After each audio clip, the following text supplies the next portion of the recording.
हाय, मैं डॉक्टर विश्वरूप चौधरी। उनके कुछ सवाल हैं और मेरे जवाब। पहला सवाल, ये सारे सवाल ब्लड प्रेशर से जुड़े हुए सवाल है। पहला सवाल है, आप डायबिटीज़ को बीमारी नहीं मानते, क्या बीपी के साथ भी ऐसा ही है? एग्जैक्टली ऐसा ही है। मैं आपको एग्जांपल से एक्सप्लेन करता हूँ, 1 मिनट लगेगा समझने में आपको। एक पेशेंट जैसे ही वो डॉक्टर के ऑफिस में जाता है, जैसे वो डॉक्टर को देखता है, उसका ब्लड प्रेशर बढ़ना शुरू हो जाता है। जितना बूढ़ा डॉक्टर उतना ज़्यादा ब्लड प्रेशर, जितनी सारी डिग्रियां उतनी ज़्यादा ब्लड प्रेशर और बढ़ जाती है। जितना बड़ा हॉस्पिटल, जितना महंगा हॉस्पिटल, मानो कि ब्लड प्रेशर और बढ़ जाता है। तो वो जो ब्लड प्रेशर है वो उस पेशेंट का अपना एक्सेस ब्लड प्रेशर नहीं है, that is because of the doctor itself. और जैसे ही वो हॉस्पिटल से बाहर निकलता है, ब्लड प्रेशर दोबारा नॉर्मलाइज हो जाता है। इसे कहते हैं मेडिकल भाषा में व्हाइट कोट सिंड्रोम। और ये देखा कि 80% पेशेंट्स जो प्रेजेंटली दवा ले रहे हैं, उनका जो बढ़ा हुआ ब्लड प्रेशर होता है वो दरअसल व्हाइट कोट सिंड्रोम का शिकार है, ना कि इन रियलिटी वो ब्लड प्रेशर के पेशेंट्स हैं। सो 80% लोग आप में से जो लोग दवा ले रहे हैं, एक्चुअली आपको दवा की आवश्यकता ही नहीं है, वो सिर्फ मोमेंटरली होता है। आपका अगला सवाल है, बीपी बढ़ना ज़्यादा खतरनाक है या कम होना? कैसे समझ आता है कि बीपी कंट्रोल में नहीं है? देखिए, बोथ द वेज। बहुत ज़्यादा होगा तो भी दिक्कत आ सकती है, बहुत कम रहेगा हमेशा तो भी दिक्कत आ सकती है। अब बहुत ज़्यादा कितना होता है? 160/100 से नीचे कुछ भी है तो वो बहुत ज़्यादा नहीं मानेंगे। हाँ, 160 से बाई 100 लगातार रहता है, घर पे भी, हर मौके पे भी, तो उसे ज़्यादा बोल सकते हैं। सिमिलरली 100/60 तक ओके है, उससे नीचे लगातार रहता है तो वो कम बोल सकते हैं। लेकिन यहाँ भी जैसा आपने पूछा है कि कैसे पता चलेगा बीपी ज़्यादा है या कंट्रोल या कम है? जब आपको डिस्कम्फर्ट होगा, हेडेक होगा, लेथार्जिक होगा, वीकनेस होगा, तो ये सारे इंडिकेशंस हैं कि blood pressure is not in the right place. So अगर कोई सिम्टम नहीं है तो जो आपका ब्लड प्रेशर है वो आपके लिए ठीक ब्लड प्रेशर है, need not to worry about it. आपका अगला सवाल है, रिसर्च कहती है कि मोबाइल फ़ोन से भी बीपी बढ़ सकता है, आपके अनुभव से क्या सचमुच ऐसा होता है? डायरेक्टली ऐसा नहीं होगा, एक दिन में ऐसा नहीं होगा। इनडायरेक्टली लॉन्ग रन में मोबाइल यूज़र्स के बॉडी में ट्यूमरस ग्रोथ होने के चांसेस बढ़ जाते हैं, और जब जब ट्यूमर बढ़ते आएंगे, आपके बॉडी में ज़्यादा होंगे, तो उससे इनडायरेक्टली ब्लड प्रेशर भी बढ़ेगा। सो ब्लड प्रेशर का बढ़ना कोई बीमारी नहीं है, वो सिम्टम ज़रूर हो सकता है कि बॉडी में कोई नेगेटिव बदलाव आया है। आपका अगला सवाल है, किसी को बीपी की परेशानी हो तो उसे सबसे ज़्यादा किस चीज़ से डरना चाहिए? 2 चीज़ों से। पहला सॉल्ट, वाइट सॉल्ट, और दूसरा तेल। ये 2 हैं आपके सबसे बड़े दुश्मन। ये दोनों चीज़ आप कम कीजिए, छोड़ दीजिए। बीपी अगर है भी, पहली बात तो मैंने आपको बताया, 160/100 लगातार रहना, हर सेटिंग में रहना, उसे आप बीपी मानेंगे। आपका अगला क्वेश्चन है, गुस्से में बीपी बढ़ना एक मुहावरा या व्यंग्य की तरह लिया जाता है, क्या गुस्से लोग बीपी का ज़्यादा शिकार होते हैं? देखिए, गुस्से में आंसर इज यस। गुस्से में रहेंगे तो आप का बीपी उससे बढ़ता है। एक्चुअली गुस्से में रहने से, जब हम गुस्से में होते हैं तो बॉडी स्ट्रेस हार्मोन प्रोड्यूस करता है। स्ट्रेस हार्मोन जो है वो हमारी बॉडी को प्रिपेयर करता है इमरजेंसी सिचुएशन को हैंडल करने के लिए। लेकिन अगर हम लगातार गुस्से में रहेंगे तो स्ट्रेस हार्मोन की मात्रा इतनी बढ़ जाएगी, एंड स्ट्रेस हार्मोन जब ज़्यादा होगा, दैट में lead to high blood pressure. So ये सही बात है, गुस्सा contributes to high blood pressure and that may contribute to heart attack, brain stroke etcetera. आपका अगला सवाल है, ज़्यादातर माना जाता है कि 120/80 बीपी हो तो आप सेहतमंद हैं, लेकिन कुछ एक्सपर्ट 160/100 को भी सही मानते हैं। इतना अंतर क्यों और स्टैंडर्ड वैल्यू क्या है? देखिए, 1993 से पहले जेएनसी, जॉइंट नेशनल कमेटी की जो रिपोर्ट थी 1993 तक, वो था 160/100। यानी कि किसी भी इंसान का ब्लड प्रेशर 160/100 से ऊपर होगा तभी उन्हें दवा दिया जाता था। लेकिन उसके बाद JNC 5 आया, और अभी प्रेजेंट की बात आपने लिखा है 120/80, पहले 140/90 आया, उसके बाद 120/80 तक पहुंच गया। सो धीरे धीरे ये वैल्यू कम होती जा रही है। ये कोई अचंभे की बात नहीं होगी कि इस साल के अंत तक आप देखेंगे कि स्टैंडर्ड 120/80 से कम होकर 115/75 ही रह गया। बोलने का मतलब ये है कि धीरे धीरे under the influence of pharmaceutical company ये जो आंकड़े हैं ये स्क्वीज होता जा रहा है, और जैसे जैसे आंकड़ा स्क्वीज होता जा रहा है, क्या हो रहा है, वैसे वैसे ऐसे लोग जो ब्लड प्रेशर की दवा जिनको रिकमेंड की जा रही है उनकी तादाद बढ़ती जा रही है। ऑल्दो दे आर हेल्दी, लेकिन सिर्फ कागज़ में दिखाया गया है, साबित किया गया है कि आप एक पेशेंट हैं। सो एक्चुअल वैल्यू जो है जिसको आप रेफरेंस मान सकते हैं वो है 160/100। अच्छा, ये आप मेरी बात मत मानिए, इसके लिए आप रेफर कीजिए कॉक्रेन डेटाबेस 2018। कॉक्रेन डेटाबेस 2018 की रिपोर्ट ये कहती है अगर किसी का ब्लड प्रेशर 160/100 से नीचे ऑलरेडी है तो उसे दवाई देने से कोई फ़ायदा नहीं है। दवा देके ब्लड प्रेशर को और घटाने से फ़ायदा की जगह नुकसान है।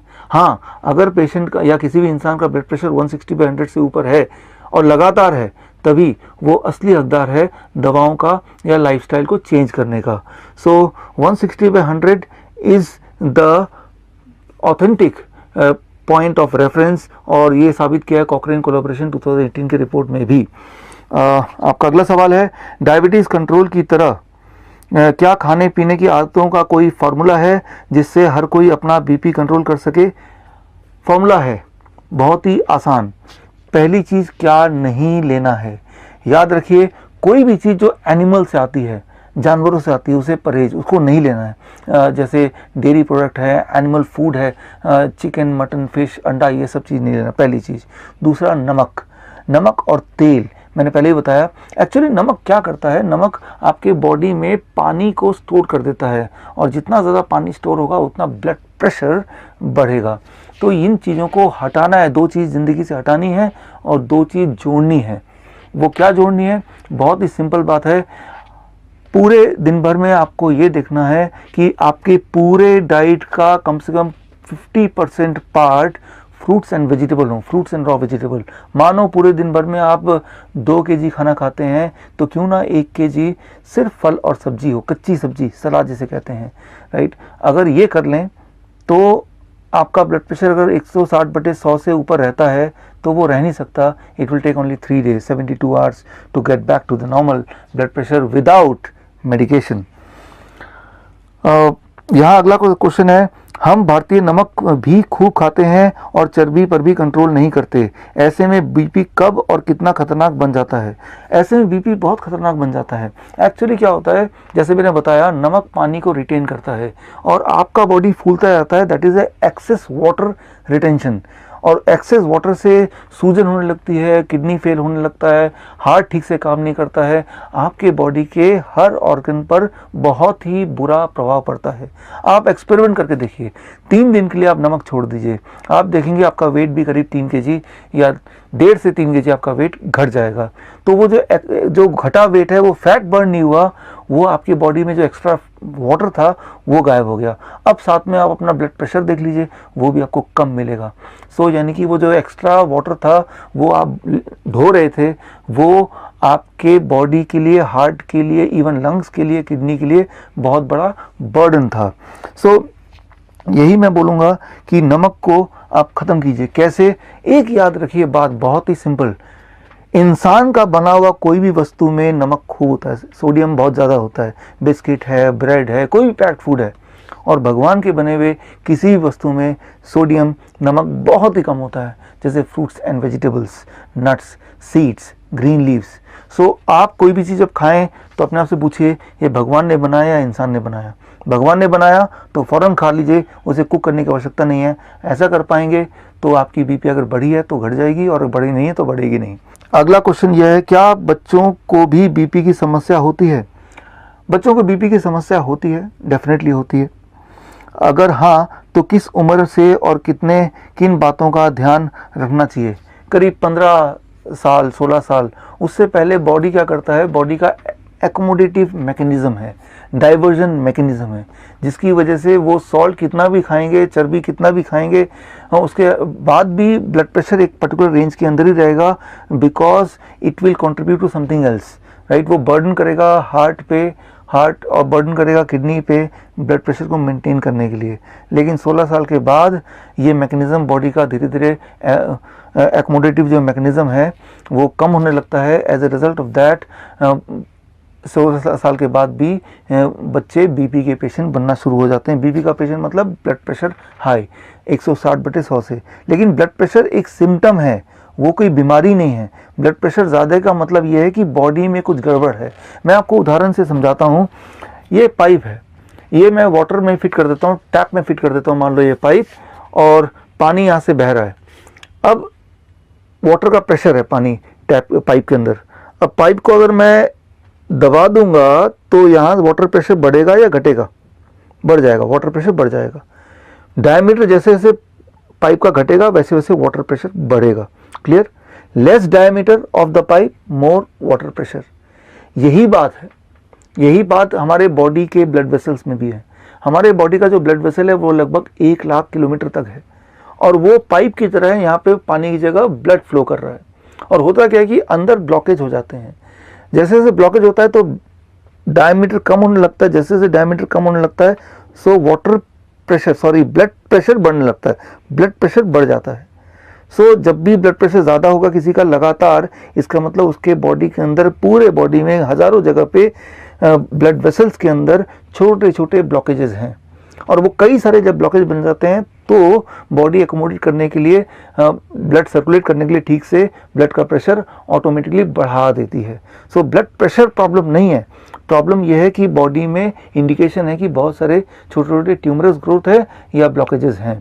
सो अगर आप दवा लेके ब्लड प्रेशर को घटाएंगे भी तो भी जो मेन कॉज है, कॉज तो ब्लॉकेज है, वो तो वहीं का वहीं है, तो कॉज वहीं का वहीं है। यानी कि आप जब भी दवा लेते हैं ब्लड प्रेशर घटता है, but at the cost of making you more sick. आपके हार्ट को कमज़ोर करके मेडिसिन आपके ब्लड प्रेशर को घटाती है, ना कि उस ब्लॉकेज को हटा के। लेकिन अगर आप अपने 50% डाइट भी फ्रूट्स एंड वेजिटेबल का कर दें, कच्ची सब्जी और फल का कर देंगे 50% डाइट, तो धीरे धीरे ब्लॉकेज कम हो जाएगा। करीब 1 महीने से 3 महीने में। कैसे पता चलेगा ब्लॉकेज कम हो गया? बड़ा सिंपल, आपका ब्लड प्रेशर नीचे आने लगेगा, आपकी एनर्जी लेवल बढ़ने लगेगी, आपका एक्सेस वाटर रिटेंशन कम होने लगेगा, आपके बॉडी में जो सूजन रहता होगा तो वो गायब हो जाएगा। ये सारे इंडिकेशन है। अगर आप सीढ़ियों में चढ़ेंगे तो किसी को एंजाइना था तो एंजाइना नहीं रहेगा, तो ये सारे इंडिकेशन है। अब अगला आखिरी सवाल आपका है, 10वां सवाल। आप बीपी की दवा कंपनियों और बाजार का फैलाया हुआ डर कहते हैं, ऐसा क्यों? देखिए, ब्लड प्रेशर की जो दवा है, जैसे ही आप लेंगे तो सबसे पहली बात, ब्लड प्रेशर की दवा पे 2 साल तक रहेंगे तो आपका ब्लड शुगर भी बढ़ने लगेगा, कोलेस्ट्रॉल भी अनयूजुअली बढ़ने लगेगा, राइट। तो मतलब एक दवा से 2 और दवाइयाँ आपको अल्टीमेटली लेनी पड़ेंगी। 73% पेशेंट जो ब्लड प्रेशर की दवा लेते हैं वो ब्लड शुगर की दवा भी लेते हैं, कोलेस्ट्रॉल की दवा भी लेते हैं। सो अगर आप जॉइंट नेशनल कमेटी 4 को देखेंगे, उसके सारे मेंबर्स को देखेंगे, उसमें से 70% ऐसे मेंबर हैं जो किसी न किसी बड़े फार्मास्यूटिकल कंपनीज के एजेंट या डायरेक्टर या किसी न किसी प्रेसिडेंट, वाइस प्रेसिडेंट या शेयर होल्डर हैं। सो वो लिस्ट आप खुद भी देख सकते हैं, JNC, joint national committee 4, right. So तो मैं ये बोलना चाह रहा हूँ, ये जो कमेटी बनती है जो ये डिसाइड करती है, अमेरिकन हार्ट एसोसिएशन की कमेटी या जॉइंट नेशनल कमीशन की कमेटी, कि कितना ब्लड प्रेशर होना चाहिए, उस कमेटी में 70% लोग ऐसे हैं जो किसी न किसी कंपनी से, फार्मास्यूटिकल कंपनी से जुड़े हुए हैं। सो उनके इसीलिए जो आउटकम आता है वो 120, पहले 160/100 था, फिर 140 हो गया, फिर 120/80 है। अब बात चल रही हो सकता है कि इससे भी कम हो जाए। जबकि एक इंडिपेंडेंट एजेंसी जैसे कॉकरेन कोलैबोरेशन मैंने बोला था, उनका पिछले साल का भी रिपोर्ट ये कहता है कि 160/100 से नीचे हो तो वो नॉर्मल है। ज़रा सोचिए, एक तरफ कॉकरेन कोलैबोरेशन 160 अभी भी बोल रहा है, और एक तरफ अमेरिकन हार्ट एसोसिएशन या JNC जैसे लोग इसको लगातार घटाते जा रहे हैं, राइट। तो कहीं ना कहीं तो घोटाला है ही। और आप ये पाएंगे जैसे ही आप दवा शुरू कर देंगे, दवा शुरू करने के बाद ब्लड प्रेशर तो कम दिखेगा, लेकिन आपके हेल्थ प्रॉब्लम साथ में जुड़ते चले जाएंगे। क्योंकि याद रखिए, ब्लड प्रेशर अपने आप में कोई बीमारी नहीं है। ब्लड प्रेशर तो इंडिकेशन है कि कोई बीमारी आपके बॉडी में है, कोई ब्लॉकेज या ट्यूमर है जिसकी वजह से बॉडी ने अपनी ब्लड प्रेशर को बढ़ा दिया है। तो एक बीच का रास्ता ये कर सकते हैं, अगर आपको ब्लड प्रेशर घटाना ही है, अपने डाइट का 50% आप फ्रूट्स एंड वेजिटेबल कर दीजिए और animal food and PAT food को छोड़ दीजिए। बस यही आपकी दवा है, उसी से आपका ब्लड प्रेशर मेंटेन हो जाएगा, और अगर बॉडी में कोई ब्लॉकेज वगैरह है वो भी चला जाएगा। सो ये आप अपना सकते हैं, जिसमें कोई नुकसान नहीं है। लेकिन एक बात है, अगर इसको अपनाया तो ब्लड प्रेशर एकदम से गिरेगा, तो ब्लड प्रेशर की मेडिसिन आप पक्का ही छोड़ दीजिए, नहीं तो हाइपरटेंशन की जगह हाइपोटेंशन हो जाएगा, वो और खतरनाक बीमारी है। सो मेरी ये सलाह है कि आप इस डाइट पे आइए, ब्लड प्रेशर ड्रॉप करने लगेगा पहले 2-3 दिन के अंदर, तो दवा को आप एकदम छोड़ दीजिए, नहीं तो और खतरनाक हो जाएगा। With this I conclude the answer to all this questions. All the best. This doctor Biswaroop Roy Chowdhury. धन्यवाद।